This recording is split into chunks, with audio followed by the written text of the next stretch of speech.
Horizon Chase Turbo has always been one of my favourite arcade racers on the Switch, and the surprise release of its sequel during the recent Direct, it was a welcome surprise. Now, full of anticipation, I, much like many others I imagine, fired up my Switch and headed straight to the eShop ready to part with my cash. You know, the developer's impressive track record really kind of fueled my confidence in this game. Now, the experience that followed, it was a mixed bag. Alongside some commendable triumphs, there were some disappointing shortcomings that we must discuss. My name's Alex, and this is SwitchCorner, and if you do enjoy this video, consider subscribing. It helps out the channel a huge amount. Horizon Chase 2 is immediately recognisable to those who have experienced its predecessor, an arcade racing game that discards realism in favour of incredible speed and over-the-top handling. The selection of modes is also very similar to what we found in that initial instalment. We have a World Tour career mode that takes you on a journey across 6 different countries, tournaments of varying difficulty which do unlock with progression, and then a multiplayer as well. This feature is likely to capture the attention of many as we now see the incorporation of online play with cross-play support alongside the expected local play. The controls in Horizon Chase 2 are beautifully streamlined then, with the main functions being acceleration, brakes and nitro. The trick to winning races here is accurately anticipating those upcoming turns while navigating at breakneck speeds. The game thoughtfully also offers a few minor assists that do guide players in the right direction with the steering. This is far from making the game too easy. These assists just serve as a well-considered design decision that allows players of any skill level to participate. On the track, the arcade-style elements of the game manifest in various ways, whether it's collisions with opponents that bounce you around like a pinball, or high-speed crashes with environmental objects that send you flipping wildly out of control before you do quickly recover. Taking inspiration then even from the world of kart racers, there are collectibles to pick up, and also perfectly timing your acceleration at the starting line of the race, it rewards you with a boost. Additionally, the tracks here are some of the best the series has offered yet, boasting an impressive amount of variety. This includes split tracks which provide you the freedom to opt for different directions as per, I guess, your strategy or preference.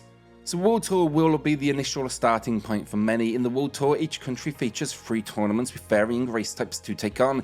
You'll find things like the traditional lap-based racing, time trials, even distinctive single-run locations, think like descending the side of a mountain. It's the ideal starting point where you learn the game's mechanics and gradually adapt to the AI opponents. Their ability is definitely scaling with your progression. This is also where you'll unlock cosmetics, fresh cars and key upgrades. However, it is important to note here that these upgrades do not apply to the game's multiplayer components, but they are going to be critical in seeing you through the World Tour. They take effect on multiple areas of your car, including acceleration, top speed, handling and nitro enhancements. The cosmetics, including rims, paint jobs and body, they are a nice touch, but of course they are purely visual. On the back of this though, one concern I actually had in World Tour was related to these car upgrades. You know, while it's nice to see progression, earning upgrades gives you little incentive to really change your preferred vehicle.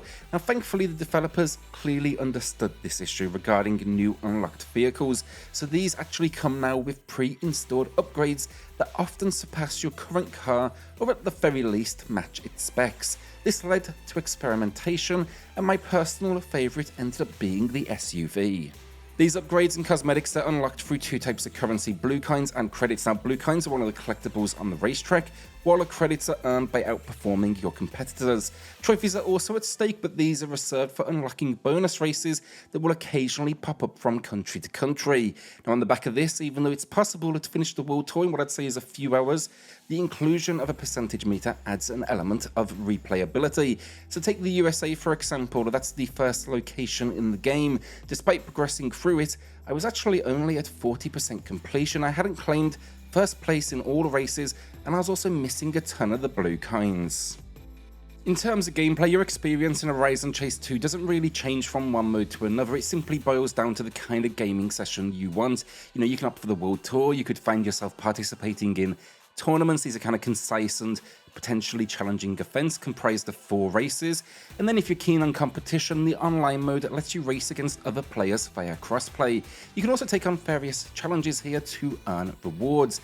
You know, when I dipped my toes into the online mode, something quite interesting caught my eye. It seems if there's a shortage of active online players, the game populates the races with bots.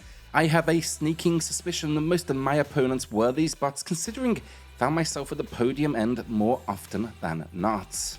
The primary issue with Horizon Chase 2 lies in its performance. It just falls short of expectations. Now the game's targeting 60 frames per second. Currently it's sitting in an unlocked state. This means the frame rate fluctuates constantly, most commonly I'd say between 40 and 55 frames per second. There are moments where it drops even lower, creating a noticeable inconsistency. Ideally, Horizon Chase 2 should lock its frame rate with a patch. Even if it settles at 30 frames per second, it will improve the experience. During my playthrough then of the World Tour mode, I also experienced 5 hard crashes. Now thankfully these crashes occurred at the end of races, so I didn't lose any progress, but it's still a frustrating element when you have to keep on rebooting the game. There are also a few minor issues as well that impacted the experience. For instance, if you're not a fan of being forced to log into the Epic Games system, that's exactly what Horizon 2 requires for online play. It doesn't present you with any other option. Now if you prefer to play solely in single player mode, you can just keep on exiting this login screen and eventually it will allow you to play. However, the game tries to kind of coerce you into logging in by stating it is the only way to participate, and that isn't accurate for the single player options. Another unusual bug I encountered involved the menu button prompts. Indications like press Y for customization, they all changed to display RB. This auto-corrected itself after about an hour of gameplay, but it was still frustrating as this was in the early experience and I was still kind of, I guess, memorizing the different prompts. It's not an issue I've seen in a game before, so it's definitely an unusual one, but I imagine it's going to be an easy one to correct with a patch. From a gameplay perspective, there's no doubt that there's a fantastic arcade racer in here, and having seen the ability of this team, I'm confident that they'll show the same level of support for this sequel as they've done for the original over the years. However, if you decide to jump in at this point, do be prepared for problems. You know, apart from minor annoyances, you may also encounter bigger issues that could add a dose of frustration. Nevertheless, when the game runs smoothly, it's hard not to be impressed by its particular brand of arcade action. Horizon Chase 2 presents a curious, let's say, visual conundrum. While the game developers have made an admirable attempt to upscale the graphics from the original, it feels as though the unique personality of the game has been somewhat diluted.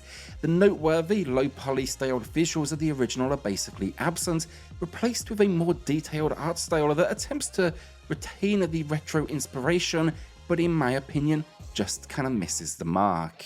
So on the upside, let's start there. The transition brings some notable enhancements. The landscapes have become more vertically striking, varying from location to location.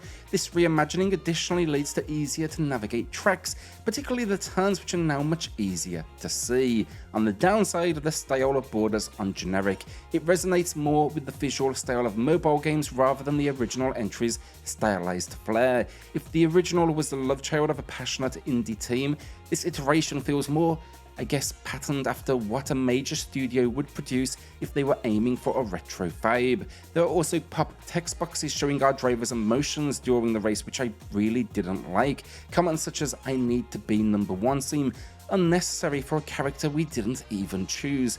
Fortunately, there's an option to disable this feature in the settings. The world map, then, another standout feature of the original, now just feels more standardized. Instead of a unique landscape, it's just a handful of unfolding maps replaced with a basic track selection and user interface. The audio, much like the original, is impressive. Barry Leach returns for the soundtrack, and it's clear that he understands what works. It's full of fast, catchy tunes that are going to get stuck in your head. I'm particularly impressed with his ability to incorporate elements and instrumentation that reflect the current location of the track, while still retaining that modernized retro feel for the consistency. Outside of the music, things are then relatively basic, with some decent engine sounds and some minor effects accompanying those collisions. I was excited to see the stealth drop of Horizon Chase 2 at the recent Direct, but sadly it's failed to live up to the incredible original. Several issues need to be resolved, ranging from a fluctuating frame rate to hard crashes. One of the weirdest quirks was the menu that changed all button prompts to RB.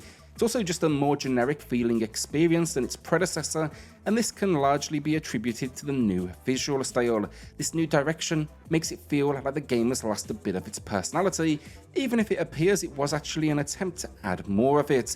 However, there are of course positives. When the game runs at 60 frames per second, it's difficult to not be impressed by the speed, and the handling, it's as great as ever. They also have some of the best tracks the series has seen yet. But right now, as it stands, Horizon Chase 2, it desperately needs a patch. I don't want to paint too bleak a picture here though as well. Look, I still enjoyed the game. I absolutely love this studio's take on retro racing, and I can still see their vision shining through despite the current issues. Just know, if you go into it, you're going to need to be kind of ready for some of these frustrations. With all of that in mind, I'd rate it an above average, a 6 out of 10, and I firmly believe this series deserves better, but I am actually confident at the same time we'll start to see improvements quickly with patches, and I do have a great faith in this studio. So will you be picking up Horizon Chase 2? Let me know in the comments. With that, hit subscribe for reviews, deals, news and lists daily, and I'll see you all in the next video. Thanks everyone.